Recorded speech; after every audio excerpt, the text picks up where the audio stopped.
Doing Angel's thing. Oh, hey, I'll do it. Okay. Hey, we're live. Ah. Hey, oh, hey. Hey, welcome to Feelings with the Geekiary. I'm Erin. I'm here with Jamie. It's just the two of us tonight. We're fans, but we're still fans, and we still have feelings. And this is where we webcast about them. So, yeah, it's been a while. We're going to catch up a little bit on some stuff. And yeah, so you can join the conversation with the hashtag Geekiary Feelings. Come on, how will we know we're wrong if you don't tell us? But we're never wrong. We're never wrong. Never. We would like to remind all of you that the views expressed on this webcast are those of the hosts as individuals and do not necessarily represent the Geekiary or the webcast itself as a whole. Great job. All right. So, as always, don't forget about our Patreon. We still have that, patreon.com/thegeekiary. You can give us money. That's fun. And also, again, don't forget about the rest of our YouTube channel. Lots of really great reaction videos out there from Fareed. And then also, we haven't done much quarantine content in a while. Hopefully that'll probably come back. You can rewatch like we're doing it now. Yeah, you can rewatch it too. Yeah, that's fun. We know these get long sometimes, so you might click off like after 5 minutes and then, oh, I'll get back to that later. It's fine. So let's talk some news. You've got a couple things out here. I'm just gonna make it up as I go. So what's going on news-wise? Well, the biggest one for me is Haikyuu is back. That's my favorite anime. It was supposed to come back in July, and it didn't because COVID, and the world is on fire. But it came back yesterday. So anybody that's a fan or wants to get into it, it's on Crunchyroll, and I think the first couple of seasons are on Netflix too. So there's that, and then the other one is so we had a giveaway for this book a couple weeks ago, and I have a copy that I'm currently reading. It's called The Invisible Life of Addie LaRue. It's V.E. Schwab's new book. It comes out on Tuesday. And it's about a woman in 1700s France that sells her soul to the devil basically to get out of a wedding that she's being forced into. And she ends up immortal, but everybody that meets her forgets her. So she can't make any long-lasting relationships or anything like that. And then for 300 years in the future, she meets a guy that actually remembers her. So very interesting. But yeah, so I was I'm not very far into it. It's a big book. But it comes out on Tuesday, and the big news actually is that it's already been optioned for a movie. So I mean, I can see that just based on what you said. Yeah. It's a very unique sort of story. So, yeah. So I'm excited about that. I went to a release, event for the book in March before New York shut down. It was the last thing I did before everything closed. And so V.E. Schwab was there, and it was just a really chill event. And the way she talked about the book, I'm I have to read this right now, but I didn't. But I did get the copy. That's how I got that. So excellent. What news do I have? I'm trying to think. Part of the reason that we have been on our I don't want to say hiatus, but it's been a few weeks, is because of my job. I'm in our busy season right now, so I haven't really been keeping up much with the geek news, unfortunately. So I've been hyperfixating on something else, which we'll talk about in the discussion. But I do want to mention, I'm actually really excited that Tatiana Maslany got cast as She-Hulk, right, which in the Disney Plus series, I believe, which I reviewed Orphan Black. She's great, and so I'm excited about that. I think she'll do amazing because she is amazing. Yeah. That's all I got. I don't know. And I think anything else right now. Marvel, I mean, Marvel usually does very well with its casting. I don't think I've disagreed with any of their casting choices so far. So they did also cast Ms. Marvel, yeah. But I can't remember the actress's name. It's Iman something. Yeah, she's not been in anything else really. I think she's like a newcomer. So yeah, I just saw that. I didn't really research much into it, but that's Fareed exciting. wrote about it, I know, but let me see if I can find Iman Vellani. Okay, yeah. So that's really cool. That's exciting. Yeah, I'm glad that series is happening. This Marvel's really cool. Yeah, and, like especially with like a bunch of the after like Endgame, you know, you want to bring in some of the young, like bring in some of the other generation of heroes, and it was like it just makes sense to like get some of the younger ones because then you can have them for longer. Yeah, that's true. Yeah. Okay, let's move on from news because I got nothing. All right. So let's just talk. Like it's been a while. Summer's over. Yep. We're firmly into fall now.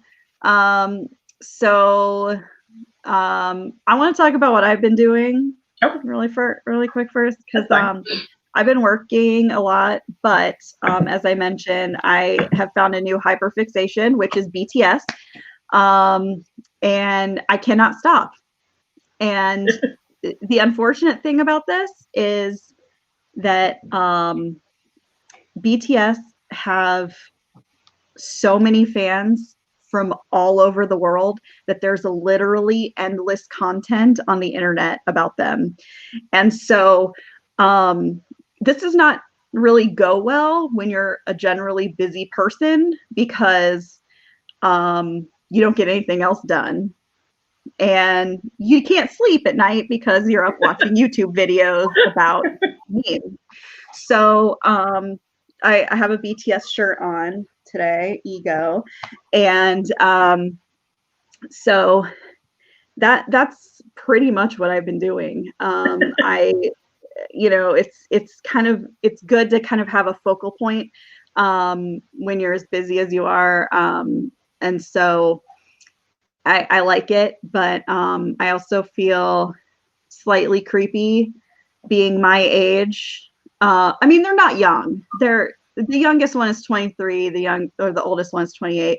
Like, but they are still younger than me, and I do feel kind of bad. Like I watched one of their older videos the other day, and Jungkook was 17 when they filmed the video, and he's like thrusting his hips, and I'm like, dude, this I can't watch this. Yeah. Like, you're fine now, you're 23, but I don't want to see that when you're 17. Like, he looks like a baby. He does. His face was very like it was uncomfortable, and now I can't watch it. So so anyway, I feel sort of the same way with because it's like I got into the Untamed and like C-dramas from there, but most specifically like Xiaojan and Wang Yibo. And it was like when Yibo debuted, I think he was like 17, 18. And so like his older stuff, it's the same thing. And it was like now he's 22, 23, something like that. Mm-hmm. And Xiaojan is 28, and he didn't, 20. He'll actually be 29 in 2 days. But he didn't debut until he was in his 20s. Like he actually had a job first. Like he was a graphic designer, and then he decided, like, no, I'm going to become like a pop idol. So he did. So like I don't feel as bad about him, but Wang Yibo is like younger. I was like, it does feel weird, but also in my mind, I have him in the like I think of him as he is now and not as he was. So it's very confusing. Yeah, sort of.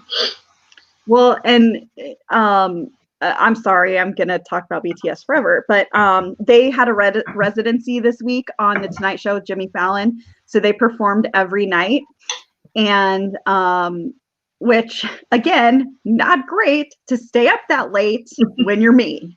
I got no sleep this week. But the talk was on Wednesday. They performed Black Swan, and Jungkook came out with a see-through shirt and a man bun. You could see everything, and which is unusual for K-pop idols.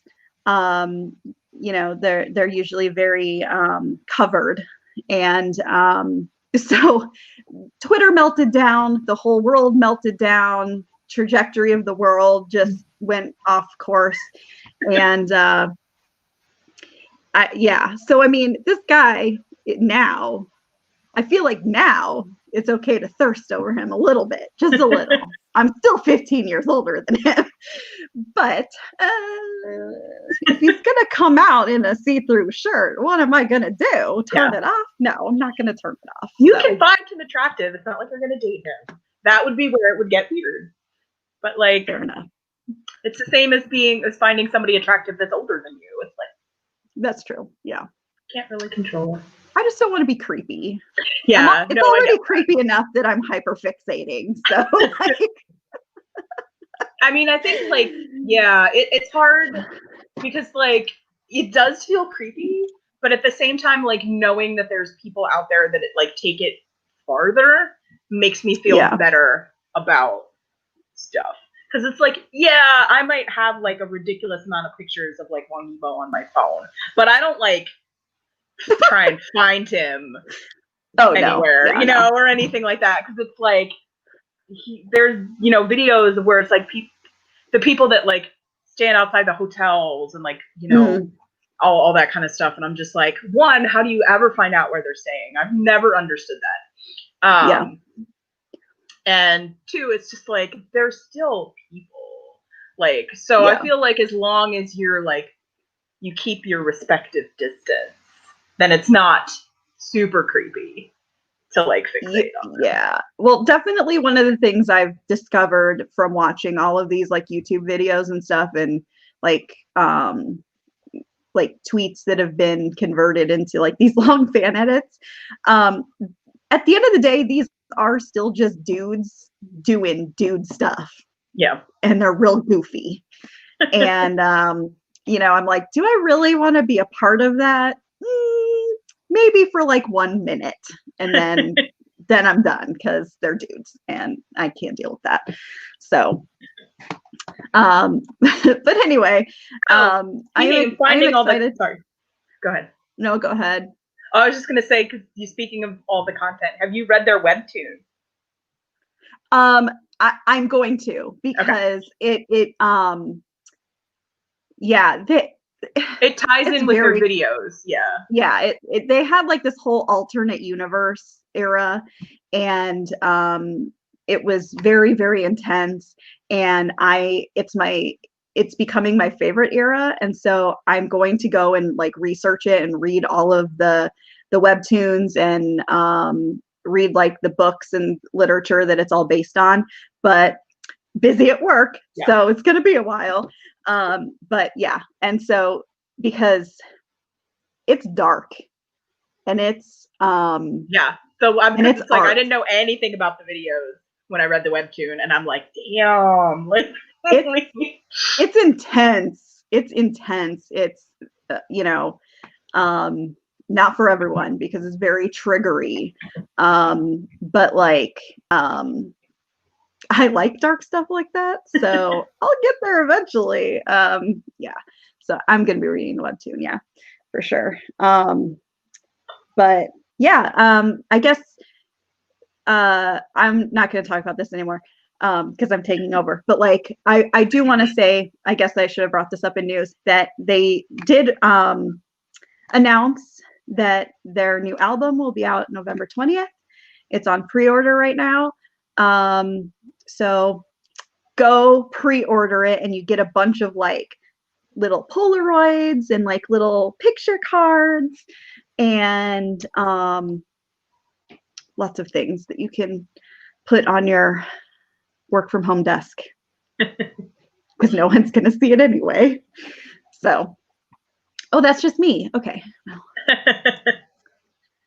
Anyway, All right, please take Okay. over this conversation because Well, I mean, so my family was socially irresponsible and went on vacation. We have had this planned for like a year. We rented a beach house in Fort Myers, which is near where my parents live. And like my dad rented a house in February. So it was like back before things got really bad, like right before. Mm-hmm. And we had a while to cancel the house. My sisters and I bought our flights. I bought my flight in May, sort of because because I was waiting. I waited until after Comic-Con got canceled because I used my refund, well, my credit from canceling my flight to San Diego to buy my flight to Florida, and like because they were freaking cheap. They were cheap at that time, really cheap. Because when I went I bought it at a time where I still would have been able to cancel, and I would have not had to pay any fees. But this was in like May, and so I think we were all optimistic that by September, which is when we were taking our trip, that things would be not like super back to normal, but better enough that we could take the trip. And it just, that never happened. I live in New York and things got better here, but everybody else in my family live in hotbed areas. I have a sister in Arizona and a sister in Texas, and my parents live in Florida, and those are like three of the states that are the worst right now. And things were like, there seemed like no signs of anything. And I was very like, I sort of didn't want to go on the trip. I'm a very anxious traveler anyway. The idea of flying in the middle of a pandemic, I was like, no, like I'm not okay with this. But I'm sure everybody understands family guilt and pressure and everything like that. My mom was very much looking forward to it. The trip was her idea. She guilts us all the time because we're never together anymore, and like all that kind of stuff. And I was sort of like following my older sister's lead. My older sister is a nurse, and so I figured if she thinks it's okay to travel and go on the trip, then I guess it's okay. And I didn't want to be the only one that didn't go. I never would have. That's a lot of pressure to put on your sister. Well, I didn't tell her that. I get that. She never expressed concern or anything like that.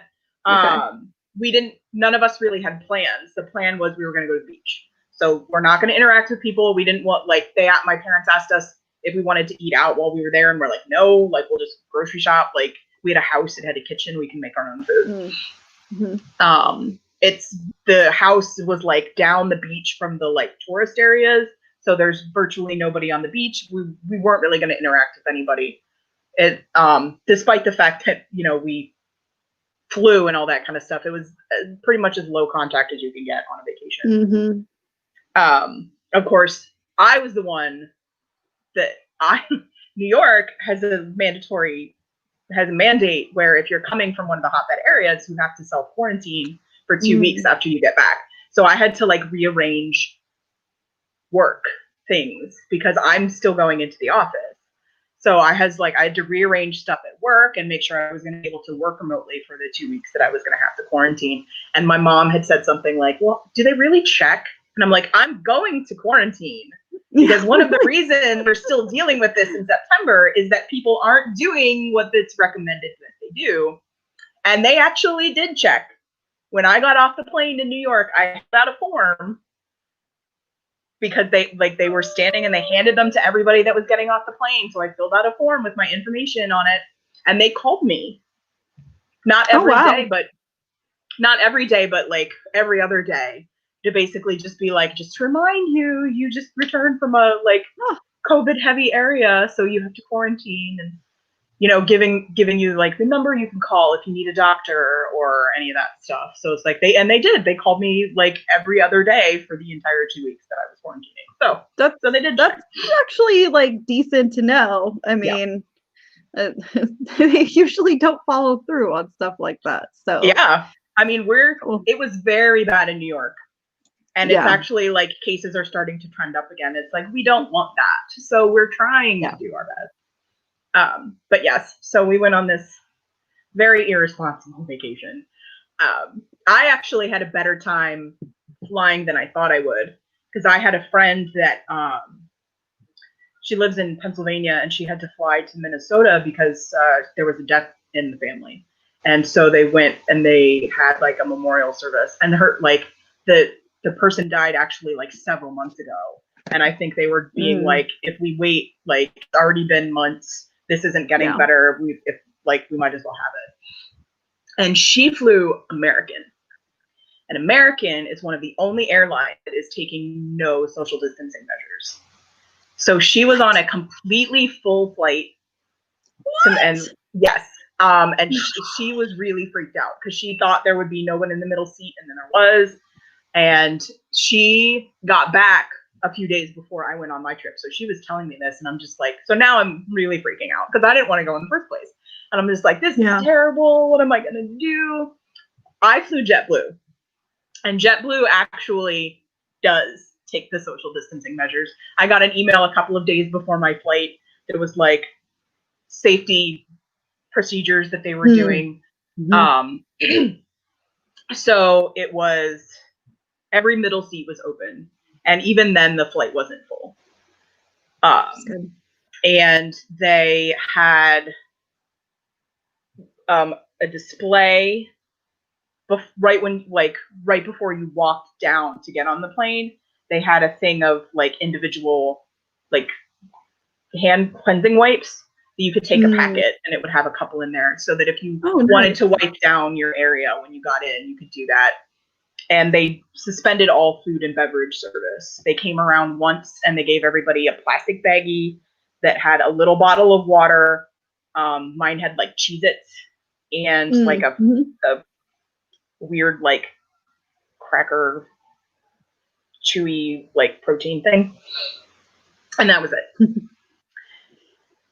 And then I was like, so like I felt a lot better with that. I mean, it's still an airplane, but it's not nearly, I can't remember the last time I flew and there were that few people on the plane. Like every flight that I've taken in the past several years has pretty much been completely packed.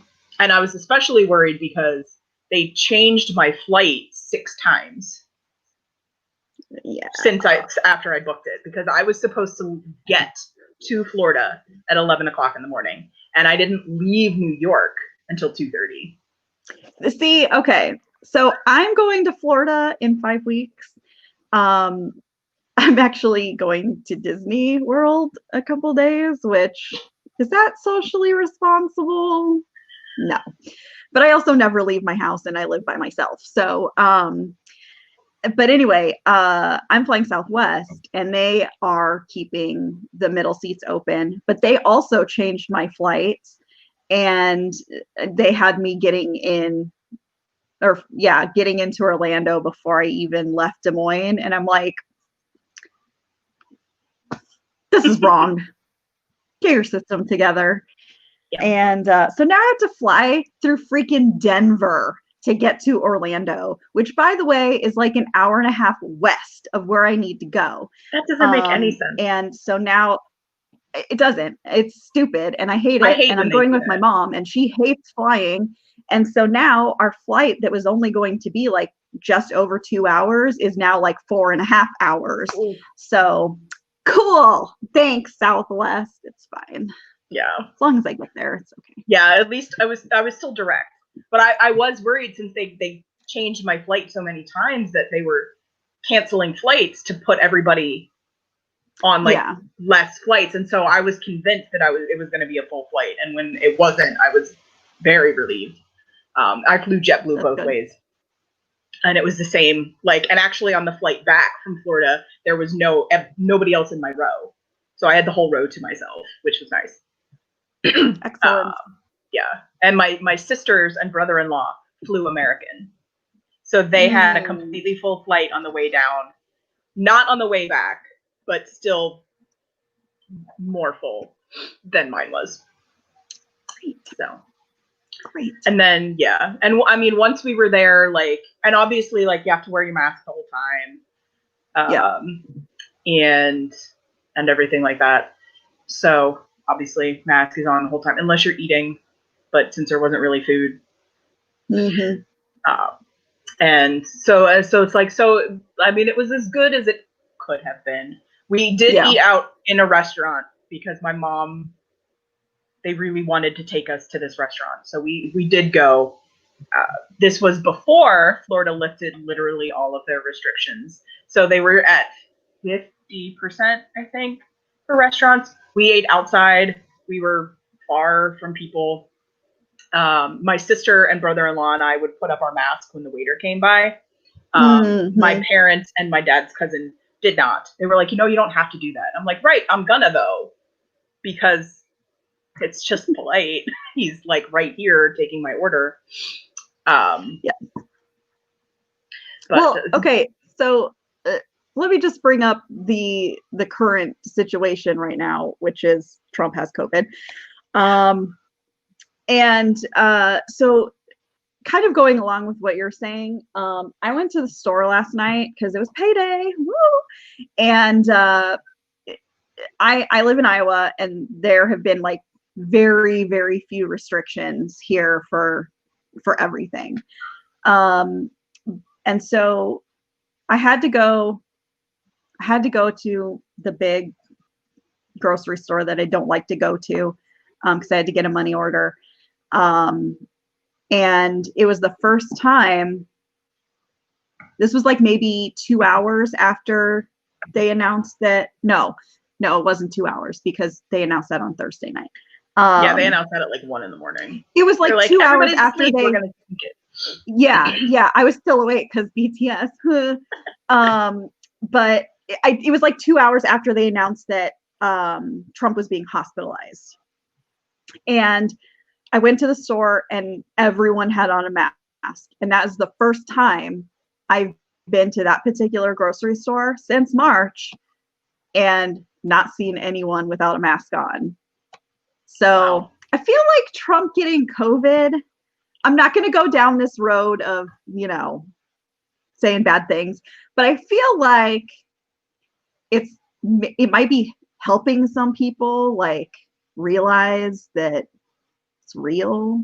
Yeah. It's one of those things, and I mean, like, not to generalize, but there is a certain portion of the population that doesn't really seem to be able to care about certain issues unless they are personally affected, or somebody they know is personally affected. Yeah. Like, like COVID isn't that bad. It's like, well, then you don't know anybody that's had it. Yeah. And really. like, and I don't know anybody that has AIDS, but I know that that's not a good have. I don't need to have personally had it to understand that. So I feel like, especially now with like so many prominent Republicans catching it, that maybe now people will, do what they should have been doing since March. Yeah. Basically. Yeah. I guess that was my point. It's like,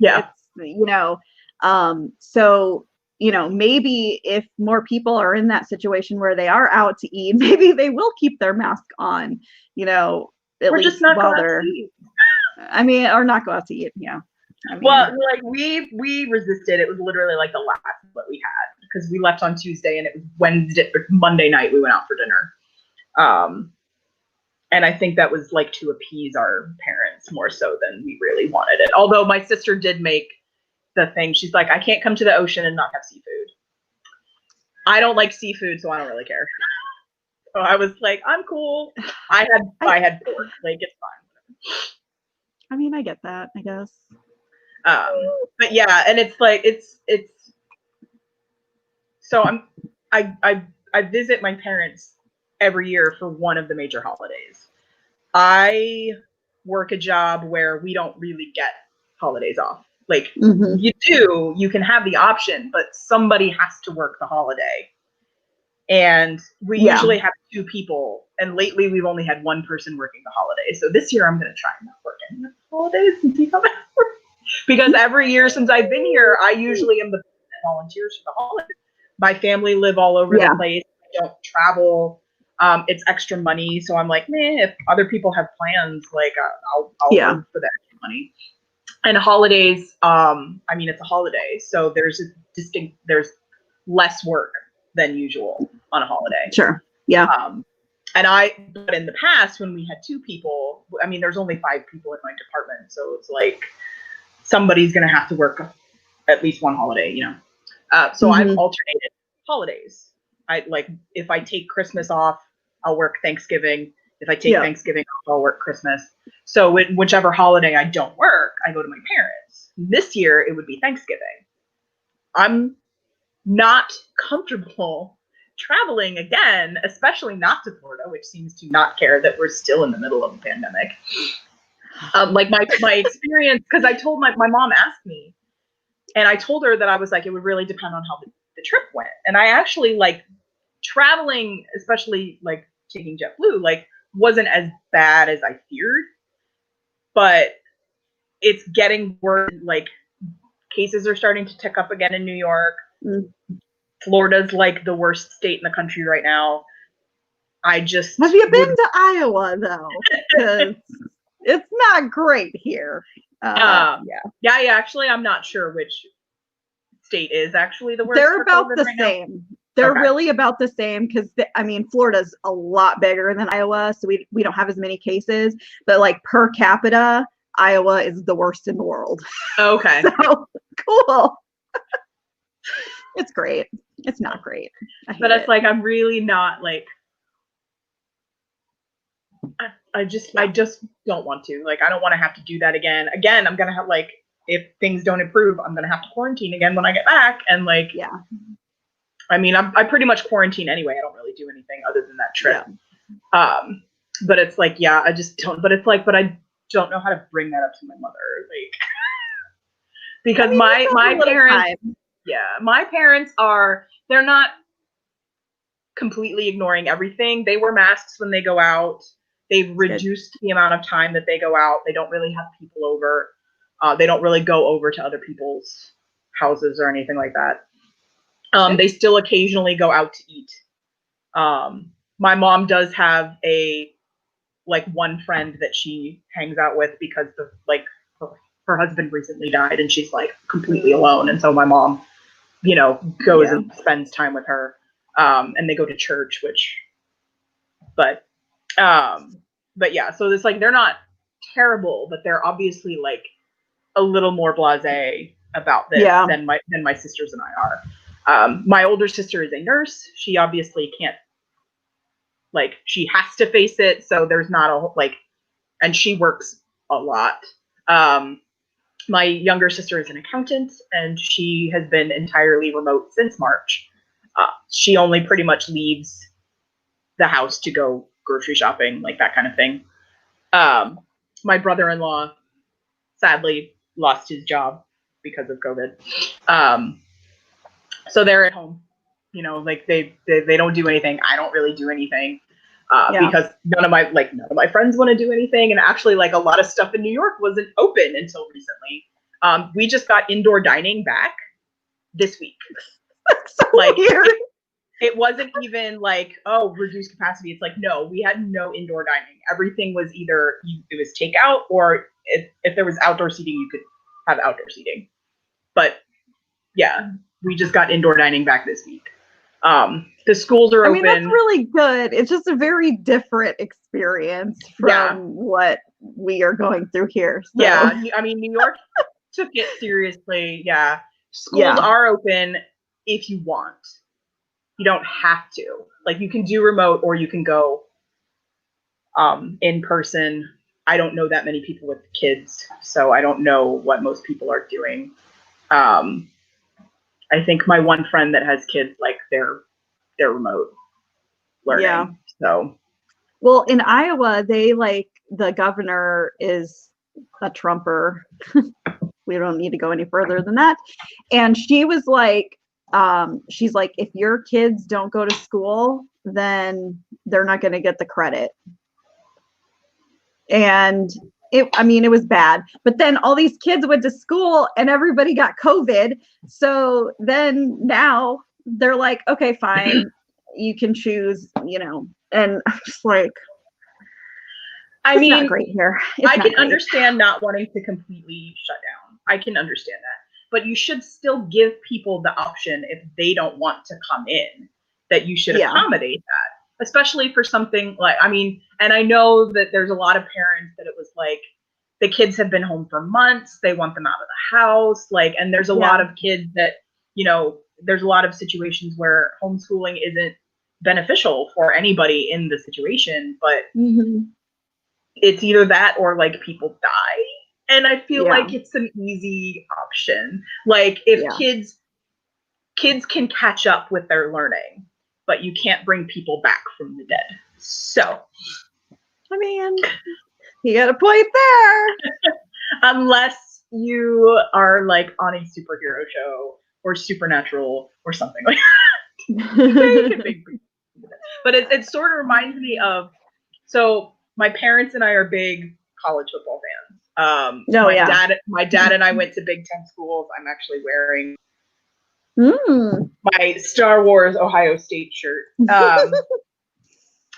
So the Big Ten. I know. You pulled your shirt up, and I was like, "That looks like Star Wars." I don't know. My mom bought it at downtown Disney Springs. Like they had a special thing. But so my dad and I both went to Big Ten schools, and Big Ten had originally declared that they weren't going to play their fall season, which and my parents were like, what do you think about that? And I'm like, well, obviously I'm disappointed that I won't get to see them play, but at the same time, like, they don't want to die, and I feel that's okay. Like, who am I to tell them? Like, I was like, they shouldn't have to risk their health just because I want to watch a football game. But they recently voted that they will play their season, so they're going to start in a couple of weeks. But the Wisconsin football team had 40 players test positive for COVID. And like, that's one of those situations that I was like, this is why they weren't doing that. But when I brought that up to my parents, they were like, well, Penn State didn't have that. And it's like, okay, but they're going to come into contact with the Wisconsin people. Like, it's not, it's very frustrating. Because it's like, you want life to get back to normal, but it's not. Like, it's just very frustrating. You know, especially I think well, I was just going to say that, like, a lot of this does seem generational. You know, I think boomers are probably the worst at doing the social distancing and the masks and stuff, and generally just don't get it. X, I think, is kind of up there too. You've got, some that are really like, I'm not doing anything, and some that are like, yeah, okay, I'll follow the rules. It's really like millennials and Zs who are like, I just don't like people anyway, so this is a win-win. Yeah, I'm like, because that's why it was like when everything shut down in New York and everybody had to quarantine, I'm like, I don't really do anything anyway because I'm poor and I don't have any money. So like, this is actually helping. I'm actually saving money this way because what I do is, because I take public transit to work and I'm still going into work, but my office isn't fully, well, my department at least isn't fully staffed. We send one person in a week for 3 days, and there's 5 people in the department. There's 3 of us that are like comfortable going in, so we rotate who that is. So I only have to go in every 3 weeks for 3 days. So instead of spending $130 on a monthly Metro card, I just put $20 on whenever I have to go in. So I'm saving like $100 a month. That's a lot. That's a lot. Not having to go in. That's your takeout or your like delivery food for a weekend or something. Like, exactly. Yeah. Yeah. It's a big deal. So, but yeah.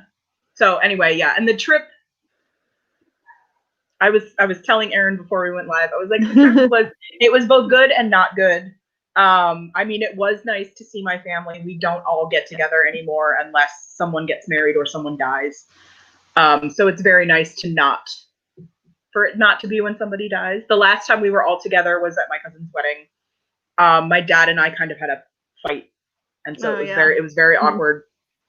This time my dad and my older sister had a fight, so it was very awkward. So I have it in the doc that I was like, what do you expect to happen when you have 3 70-year-old Republicans with 4 like 30-something liberals? It's going to be unpleasant. Yeah. My mom has tried to institute a no politics moratorium whenever the family gets together.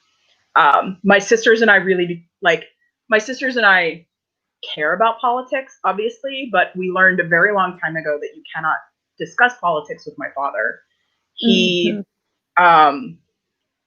is very set in his ways. He is very condescending about it. He's one of those people that he is right, and here is why you are wrong.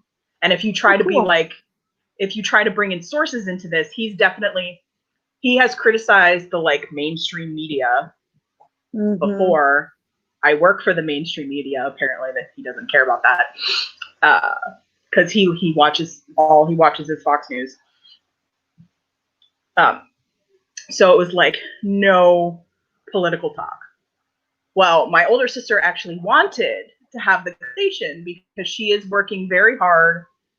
Like after the 2016 election, she didn't want to just like unfriend people who like supported Trump or anything like that, because she doesn't want to fall into a bubble. It's called something, but it was like where like a feedback loop, that it was like, well, yeah, like everybody around me thinks the same thing. You're not really exposed to anything. So she didn't want to do that. So she tries to have conversations with people with different beliefs so that like she knows where they're coming from and all that kind of stuff. I get that. But again, you can't have conversations like that with my father. Like you just don't.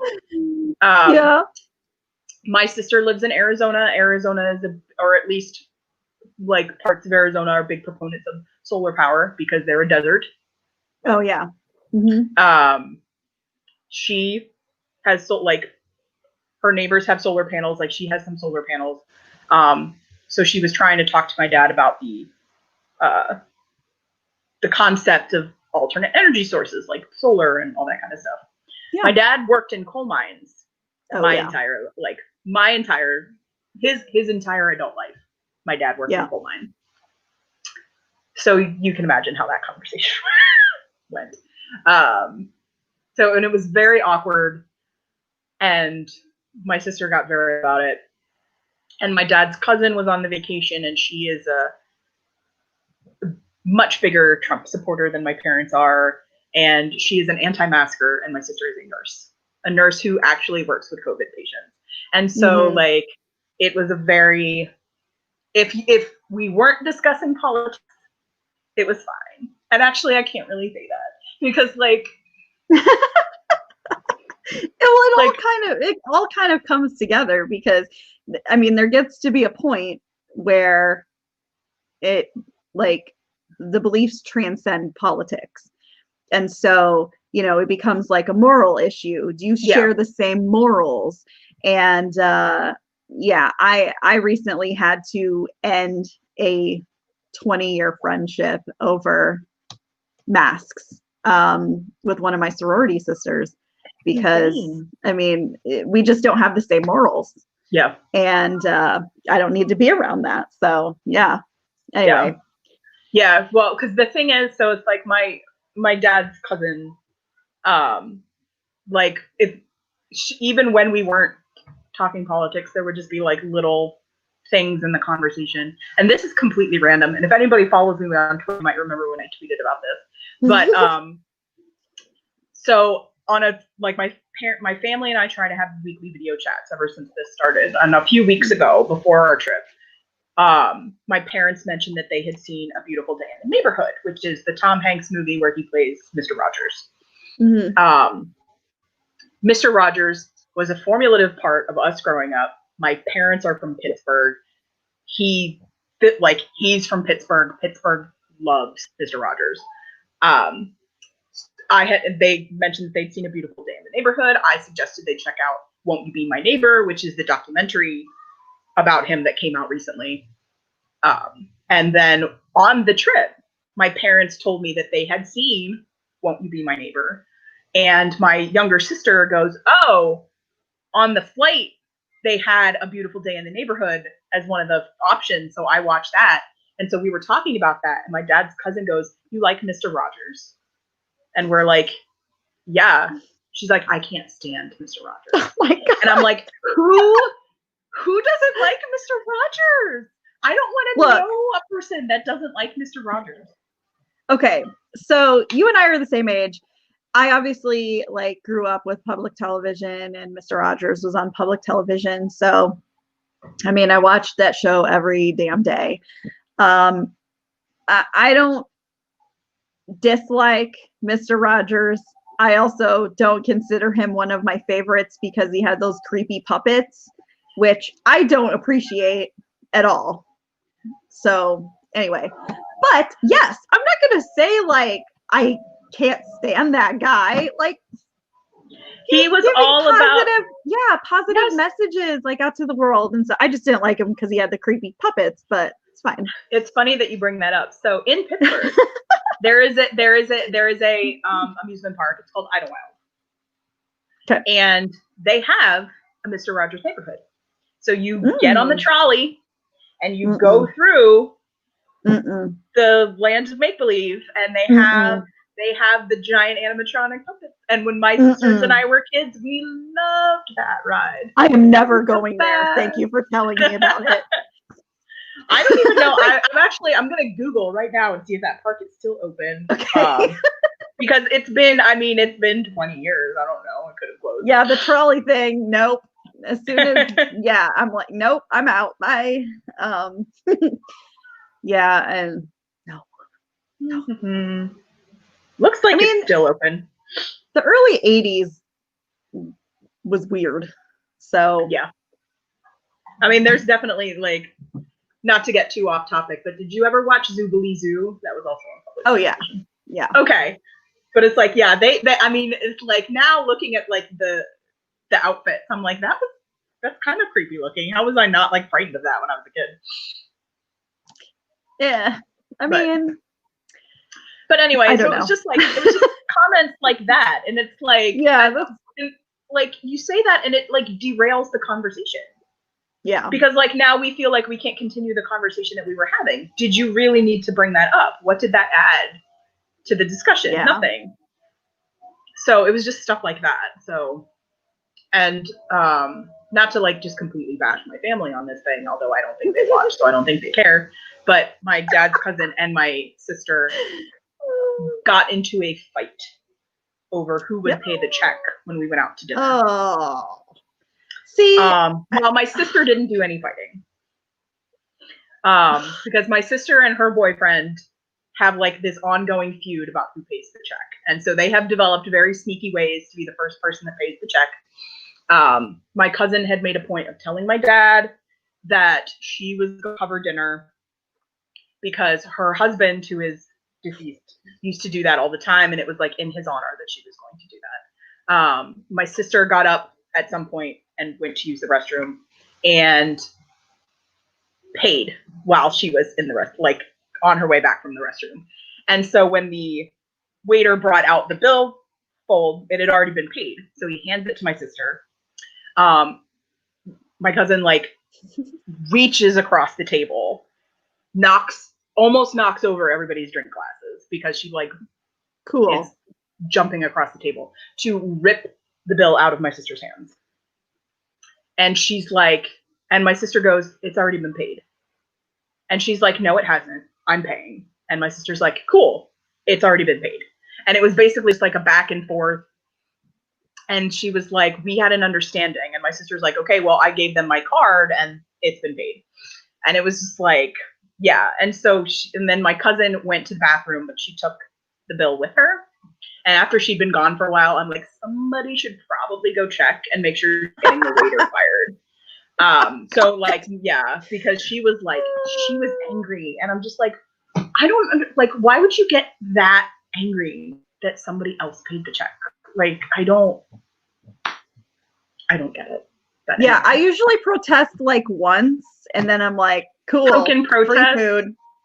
Yeah, well, I have never paid a full bill. I'm poor.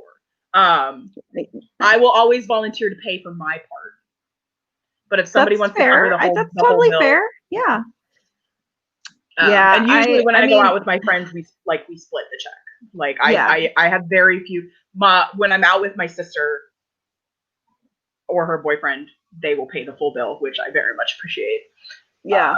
So I mean, when I'm out with my brother, I pay for the whole bill because I make a lot more money than he does, and it's fine.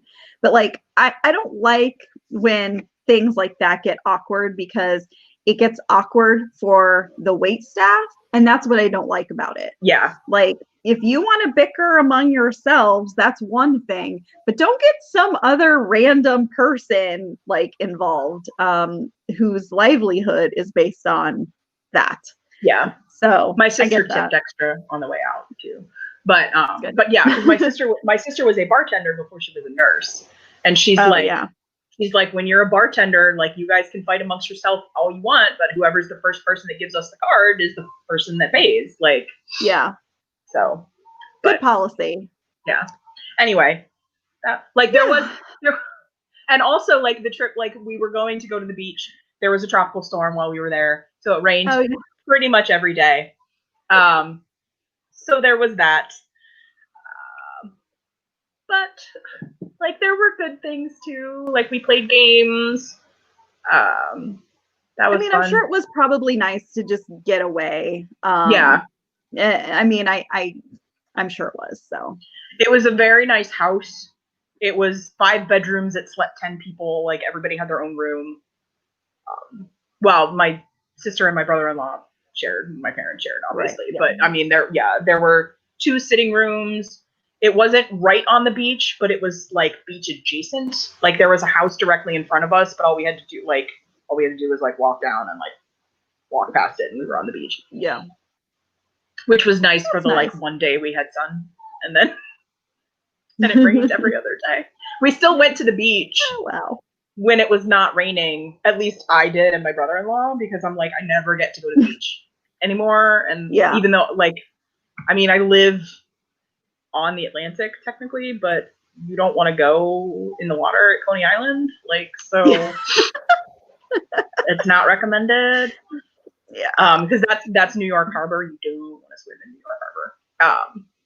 Just putting that out there for people. But cool. So yeah, so that was our trip, which that was a couple of weeks ago. So my quarantine ended earlier this week. Mm-hmm. I had to go into the office this week. So that was fun. And we had a bit of an incident at work as well. I work for a television network. We don't know the motive of the attack, so I can't say that it was like anti-media or anything like that. But we did have somebody take a baseball bat and smash the windows in our lobby. And also like so I work, it's a complex. There's 4 buildings. They have separate entrances, but they're all connected inside. Yeah. And so like we've only had 2 of the entrances open at a time during COVID. That makes sense. Yeah. So it's the entrance to my building, because that's the main building where most people work, and then the entrance to the building at the end of the block, which is where the local television studio is. So the local studio actually had an attack a couple of weeks ago. Somebody threw a rock at the window while they were on the air, and so they've relocated to an alternate studio while they're fixing that. And so anyway, so earlier this week, somebody came and they took the baseball bat and they smashed our windows, and then they smashed the windows in the lobby of the building right next to us, which had nobody there. Well, actually, I'm sorry. They smashed those ones first, and then they came to us. So since nobody was at that building, there was like, I think a security guard saw them on the security camera and called the police, and they were arrested. But like our windows are still smashed, and like and everybody's like, well, why did she do it? I'm like, I don't know. They didn't report on it. Like not even the network I work for reported on it. So I was like, I don't think I mean, we will know, but I can't imagine. I mean, it's sort of like, because I think when I mentioned it like earlier in the week, like Angel brought up that when CNN reported on how like their building was being like invaded during the Black Lives Matter protests, and I was like, I could sort of get that, but there's no risks going on where I work. Yeah. So it's like this, like it's a very quiet street. Like there's apartment buildings across the street from us. So like it's a heavily trafficked tourist place or anything like that. Yeah. At least not the street. Like the avenue that the television studio is on, yes. But I mean, maybe it could just be boredom. Like it could, yeah. I mean, people are just like sick of being home, and the weather's starting to get cold. At least it is here, and like, who knows? Who knows? But it was very, and it was just funny because like, I mean, I didn't know. I work on the 11th floor, and I didn't know until we had like our daily delivery, and the delivery guys were like, yeah, they had to park around the block and they had to come in through one of the other buildings because and I was just like, huh. That's like, okay. And they told me, they're like, yeah, somebody smashed the windows, and I'm like, seriously, like today? Because I came through the lobby earlier. It happened while you were working. Because I came in the building at like 9:30 in the morning, and everything was fine. And then they showed up at like 1, and they were like, yeah, somebody's the window. So it happened sometime in those like few hours. Yeah. And so I Googled it because I'm like, well, clearly we're reporting on it, but we weren't. The only thing I found was the studio from a couple of weeks ago, which was actually while I was on vacation. And so like, I hadn't even known about that. And so I assumed they were talking about that. And I'm like, well, that's weird. And then I went downstairs to get lunch, and it's like, oh no, like they're boarding up the windows and the lobby was closed. Like, I mean, obviously, like I wasn't affected. Yeah. They arrested her a few blocks away, so it's not even like she didn't hurt anybody. But it's also after, there was that newspaper shooting a few years ago, and like the anti-media sentiment that's cropping up. Yeah. It is not that difficult to get into our building. I mean, our lobby at least is open. Like you can come in. Yeah. You can't get farther than the lobby, but you can come into the lobby. But honestly, I probably shouldn't say that. But if you're determined, you can. I mean, I think that's pretty par for the course for most. Yeah, because like there's a turnstile. You have. It's the same way at my place too. Yeah. Yeah, but it's like, I mean, as somebody that takes New York public transit, it's not that difficult to leap a turnstile. I mean, it is for me because I have no athletic ability, so I could leap a turnstile, but somebody out there can leap a turnstile. Yeah. So it's like, that, I was actually like a little worried about that, because I'm like, it's not that hard to get in there if somebody really wants to. I mean, luckily I work on the 11th floor, so I'm like, somebody's gonna have to go through 11 floors to get to me, but like it's still a scary thing. And the only thing I could think was that we recently moved into that building from our old building because they sold our building. Yeah. And so like my department moved like only about a month and a half ago. And I just couldn't help but think, I was like, this would have never happened in the old building. Nobody knows it's over there. Like, it's like we were so safe over there. We're on our own, like way away from like touristy areas. Like nobody goes over there. This would have never happened there.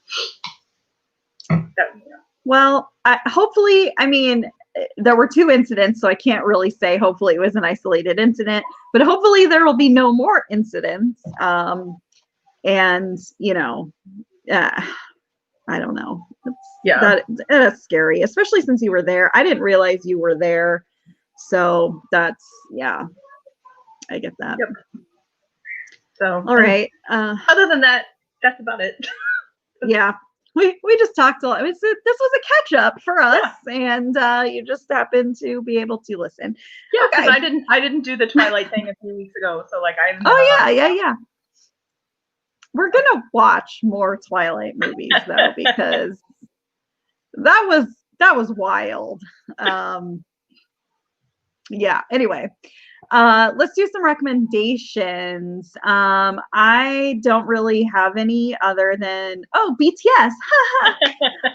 They do actually have a film that came out last week, 24th of September, called Break the Silence, and it's their third like documentary style film. I actually did go to the movie theater and watch it. I took my mom. She hated every second of it. I'm not judging. They were teenagers. If I'd been a One Direction fan when they were actually like touring and stuff, like I would have gone to see their movie. So I was like, yeah, I own their movies. Well, I didn't see them in theaters, but that's because I wasn't a fan at the time. Yeah, no. I went on opening. Well, I went on the night before it technically opened, and it was fun. Like there were not a lot of people there, but the people that were there were like wearing their BT21 headbands, and like they brought their army bombs, which are like the light sticks that sync up to the music during the concerts and stuff. And so I mean that was fun. My mom, who I took because I could have gone by myself, but I was like, I'll just take her. I haven't seen her in a while. So she hated it. First of all, it's in Korean. So she was like, I have to read subtitles. I'm like, sorry, they don't speak English. And yeah, she was like, how old are they? They look very young. And I was like, JK is 23. He's the youngest. They're not that young. And she did not appreciate it. And after the movie, well, one of the things she asked me during the movie was, how do you know what they're singing about? Because it's in Korean. And so later I sent her a lyric video, because that's how you learn the lyrics. Like, they have like color coded lyric videos, because there's freaking 7 people in BTS. It's hard to they do that because I got into the C-pop groups because of Wang Yibo and Zhao Zhen. They do that for that too, the color coded video, so you know who's singing. And so I sent her one just as like an example. I was like, you asked me how we know what they're saying. This is how you learn what they're saying and like who sings and stuff. And the next day I was talking to her, or like a couple days later, I was talking to her and she's like, please don't send me any more BTS stuff. I'm like, you asked. One video. Yeah. And it was an example. Yeah, it was an example of an answer to the question you asked me. And so clearly my mom is not a fan of BTS. However, the 2 people that we are going to Florida with are big BTS fans. So it's going to be 3 huge BTS fans and my mom. Yep. And I was like, listen, you can dislike them all you want, but when we go to Florida, it's going to be like, that's all we talk about, basically. So you're just going to have to be prepared for that. Yep. And she's like, well, stop sending me stuff so I can like not get too bugged by them. Okay. No one made you click it. I'm like, I've always been like this. This should not be a surprise. Like, I've always been like super fixated, especially on boy bands. We've discussed this before. This is nothing new. You'd think that she would be like, fine, I get it. No, she doesn't get it. She still thinks, she's just like, I don't know what you see in them. I'm like, does it really matter at this point? Just support me. Be happy that I'm finding joy in this dumpster fire of the year. Like, anyway, sorry. Yeah, that was sort of like my, I took, when we played Half Truth. Like, we did Half Truth, and so I took that. on my family trip, because I was like, I want to see how this plays when you can actually play it with people and not virtually. It goes much quicker, by the way. But I had told my family I was really excited about taking that. And when I was like, oh, like we could play a game, like I have my game that I brought, and my dad's just like, I don't speak Chinese. And I'm like, that's not funny. Like, I don't, I was like, I don't, because I've gotten into like Chinese dramas and all that kind of stuff. Yeah. And I've stupidly mentioned it on my family chats because it's something that I'm interested in. And you would think that your family would want to know the stuff that you're interested in. But apparently they just want to make fun of me for being into Chinese dramas. I'm like, I'm sorry that I don't watch your right-wing. My dad really watches Yellowstone, and apparently that's very. Oh, yeah. Mm-hmm. Yeah, that's one of my dad's favorite shows. So. Yeah, like, I mean, he also watched like Game of Thrones, and he watches The Expanse. Yeah, so it's not like that's all he watches, but it's like you should get it. Like, and I was, and like you were saying, I was like, I've always been like this. Yeah. So like, I don't know why you're surprised. Well, and that's kind of the point. Like, we ended up kind of arguing because I was like, I didn't really send you that much stuff. Like, and then I was like, was it really necessary to say like that I was like, you're getting, she actually said, I didn't tell you what she actually said, which is, I'm getting turned off by them because you're sending me stuff. And I'm like, okay, well, I sent you like one video, and I also sent her the video of them on Carpool Karaoke, just because it was funny and like you can get to know their personalities a little more. And that's all I sent her. And I'm like, okay, first of all, I didn't send you that much stuff. Second, why are you not taking an interest in things that I'm interested in? Like, you never have. And she got all like mad at me about that. And she's like, that's not true. And I was like, think about it. Family. Think real hard here. Yeah. So anyway, that's a little too much personal information about my relationship with my mom. But anyway, about my family for like 20 minutes. So like, I think you're fine. But okay, so my recommendation. So I have this is tangential arrival. So a few well, I was quarantining. I mean, I've been quarantining the whole time, but I was like actually like legally quarantining. And I watched Gone in the Dark, which I think Angel recommended a few months ago. It's the HBO miniseries about the Golden State Killer. And so I watched that, and I watched the whole thing in a day. And I was basically just like, I need a palate cleanser after that. Or I'm not going to be able to sleep tonight. And what I did was I rewatched The Toys That Made Us, which is a documentary series on Netflix about like child toys. So one of the episodes I had been rewatching it, but I was like, oh, I'll just watch a couple episodes of that. So one of their episodes is on My Little Pony. I loved My Little Pony when I was a kid. And I was watching this, and I mean, they talk about, you know, the toys and all the different iterations and all that kind of stuff. And so obviously they get to Friendship is Magic, and I'm sitting there watching, and I'm like, I've never seen Friendship is Magic. As like, I should rectify that immediately. It is on Netflix. So I started watching Friendship is Magic, and it is actually quite adorable and good. So I am recommending My Little Pony Friendship is Magic. Listen, we're both recommending things that make us very happy and bring us joy. So what can be better than that?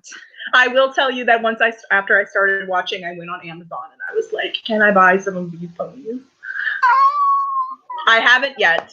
I was waiting because my rent will come out next week. So I want to see how much money I have after I pay my rent.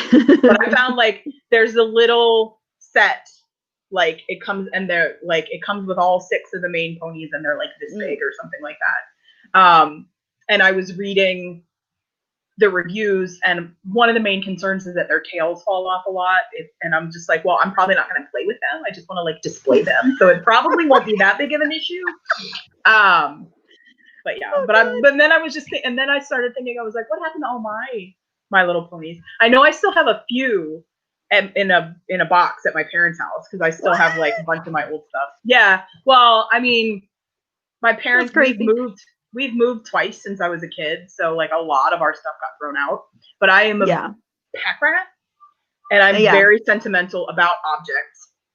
particularly like toys and things like that. And so I still have an insane amount of stuffed animals, even though I got rid of an insane amount of stuffed animals. So that should tell you how many stuffed animals that I had. I mostly kept the ones that were like, I kept all of my Care Bears. And I kept like the really sentimental animals, like that I had a real emotional attachment to. Like I have a teddy bear that my uncle gave me. That looked like Big Bird's teddy bear from Follow That Bird, like from Sesame Street. So I was like, Sorry. so yeah. After my dad died, my mom moved out and like of the house that I spent a lot of. Well, we moved there when I was in 5th grade, so like it'd been a while. We threw like everything away. I have nothing anymore, and so I feel like I probably had some of that stuff too. It's just gone. It's whatever. I didn't want to go through it. I'm like, I mean, I purged a lot of my stuff because I said like, I moved a few times, but I was like, the idea was that if my parents were holding on to it for me until I got my own place, and I'm like, I rent in New York and I don't have space. I mean, I'm the only person in my family who lives in a house. So like, there's nowhere to put it. But at the same time, like, I will crucify you if you get rid of stuff because like, I still want it. Well, the idea had been like, I was expecting to pass it on to like my children, which not going to be a thing, or my nieces and nephews, and none of us are having children, so it's just like, but at the same time I don't want to get rid of them like because I am one of those people. I get that. It's all good. So I'm not sure how much actually survived the move, but I was like, I think I was down to like, I had like one pony or something like that. Okay, well listen, just get your ponies. Get whatever brings you joy. We all need that right now. I don't even care. Like, just do it. I actually like, and while I was on Amazon, I looked at other stuff because one of the things I have that I collect now are Nendoroids, which they're primarily anime figures. They're put out by Good Smile, and they're like they kind of look like Pops in that they're like smaller bodies and like bigger heads and all that kind of stuff. But they come with interchangeable pieces. You can change their facial expressions. They have like face plates and all that kind of stuff. Oh my God. And they usually have like accessories. So most of the ones that I have are for Haikyuu. But they also have them for like others. I have one for Ruby on Ice and I have a couple for Kuroko's Basketball. But they have them for the Untamed. And I'm like, But I was like, everything goes on my Amazon wish list. And I was like, I don't know if I have the money now, but if somebody wants to buy me this for Christmas, I will not object.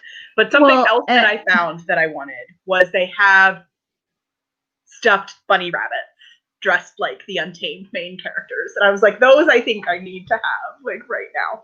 Oh my gosh. Like if you watch the Untamed, bunnies are like a thing. One of the characters gives bunnies to one of the other ones. It's like, so bunnies are like a thing. So they're dressed like, it's adorable. And I think so.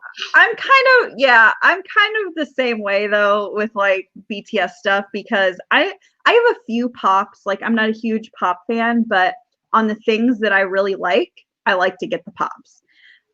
So I have like 3 Ron Weasleys, and I have like the Rose family from Schitt's Creek and stuff. I'm gonna get those BTS pops because I need little versions of all of them that live in my house with me.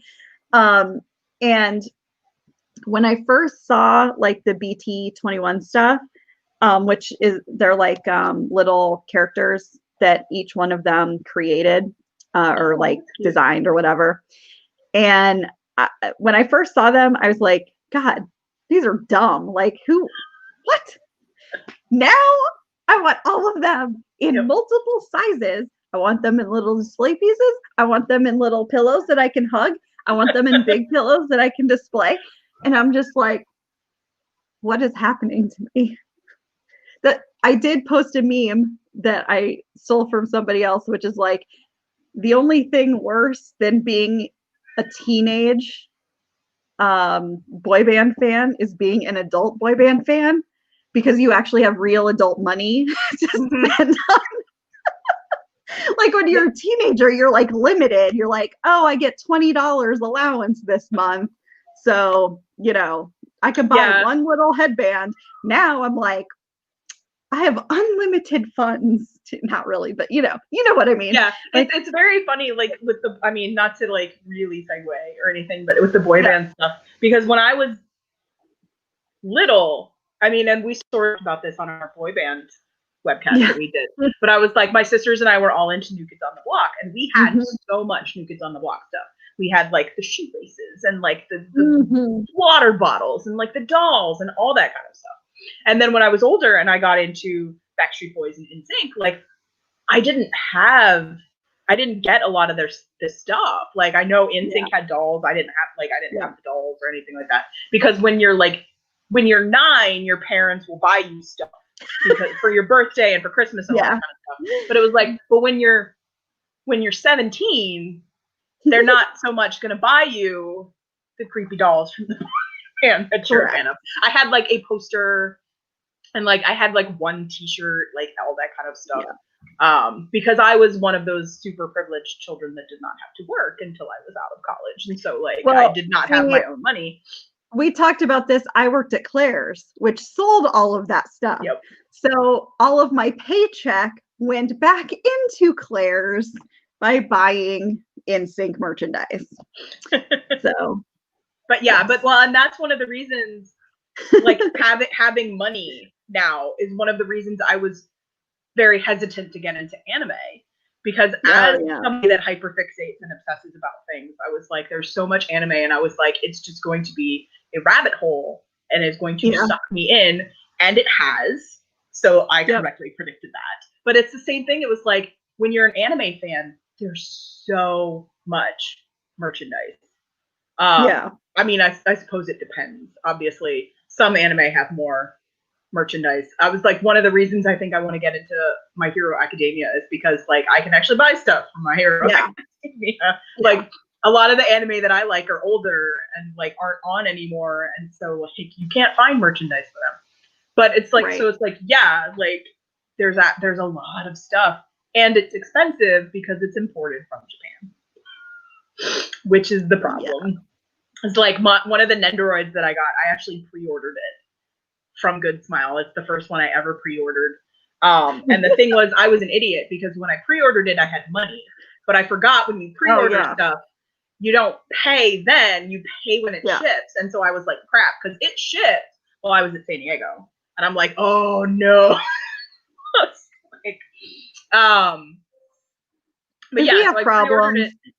Our shipped. adult problems are child problems. They really basically are. But I was like, I pre-ordered it, and it was like, it shipped, and it showed up. I think it shipped the week before San Diego, and it showed up while I was at San Diego. But the post office did not notify me that I had a package. Like they didn't leave it in the. My post office is weird. Like sometimes for the longest time, I've lived in this building 12 years. And for the first like 8 years, if I had a package, they would flip in my mailbox and I would have to go to the post office and pick it up, because we don't have a lobby with like a doorman or anything like that. So there's nobody to accept packages. They can't just leave the packages out because then they run the risk of being stolen. So they would leave the slip and I would have to go pick it up. And so like they didn't leave a slip. It wasn't there. So I was like waiting and I was out somewhere and I saw the Nendo that I had ordered in the store, in the anime store that I normally go to. And I'm like, why haven't I gotten mine yet? And it's because they had delivered it and not like, and I was like, I think I got it like the day before I sent it back. And I'm like, oh my God. Because I was like, I went to the post office. And the thing is, when you go to pick up a package at the post office and you don't have any proof that it got delivered, it's a pain in the ass. And they're like, are you sure? And I'm like, well, I have this tracking number that says it was delivered and is being held here, so it better be here or I'm going to be very bad. But I don't pre-order anymore. I just wait for them to show up in the store and then buy it. I mean, I pre-ordered the BTS album because you get all the extras, which I don't really need. but you know what? They're fun. I just am doing it. Anyway, all right. So you have a quarantine shout out real quick here. Yes, I'm I going to do. second what you're about to say. So go for it. Okay. My quarantine shout out is we're shouting out to all the people who are actually still quarantining, still wearing masks, and still social distancing 7 months later, especially those who live in states or areas where they are a little less restrictive about that. So That's here. thank you for doing your part. I go to the store like maybe once every week or 10 days or so. I recently switched to vegan diet, so like I'm having a lot more produce, which doesn't last as long because it's just me. So that's one of the reasons I don't get a lot of produce. I'm like frozen veggies. Yeah. So I go a little more frequently than I would like, but I'm still only going like once a week, once every 10 days. And that's pretty much the only thing I'm doing outside of my apartment, other than I take my dog out, obviously, but there's no around. Like I live in a kind of sprawling apartment complex, so I don't encounter really anyone when I'm out with him. So I still wear my mask and, you know, I do what I can. But yeah, I mean, I go into the office every 3 weeks, but for 3 days, so I have to take public transit when I do. I am starting to get a little nervous because as more and more stuff opens, the trains are getting more crowded. And so it's a little harder to social distance. Most people are still trying to keep at least one seat empty beside people, which honestly, like, people would do anyway, especially like if you're bigger like me, you can't fit in the seat necessarily. So it's like if there's usually like there's a person here and a person here and there's the seat in between them, I usually assume I can't fit and don't fit in it anyway. So, but from where like my why would you want to be that close to people anyway? That's I mean, like if I can fit, I will sit. I'm a cat. If I fit, I sit. But I was like, but if I'm not going to fit, I'm not going to put myself through that. Because I have a very like my train ride to work is about 45 minutes to an hour, depending. And I have stood for the entire time because depending on when I go in, the train is full and I have to. But if I can get a seat, I would rather sit.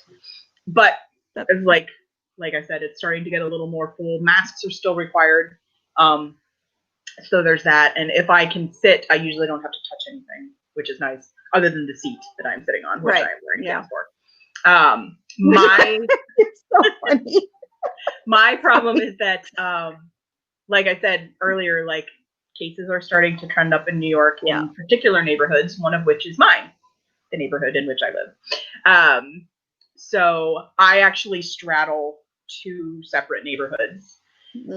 So depending on which direction I have to walk, you can tell like who actually gives a crap about what's going on. Because if I go in this direction, which I usually don't unless I like, that's where my laundromat is and the market that I get food at if I'm stopping on my way home from work.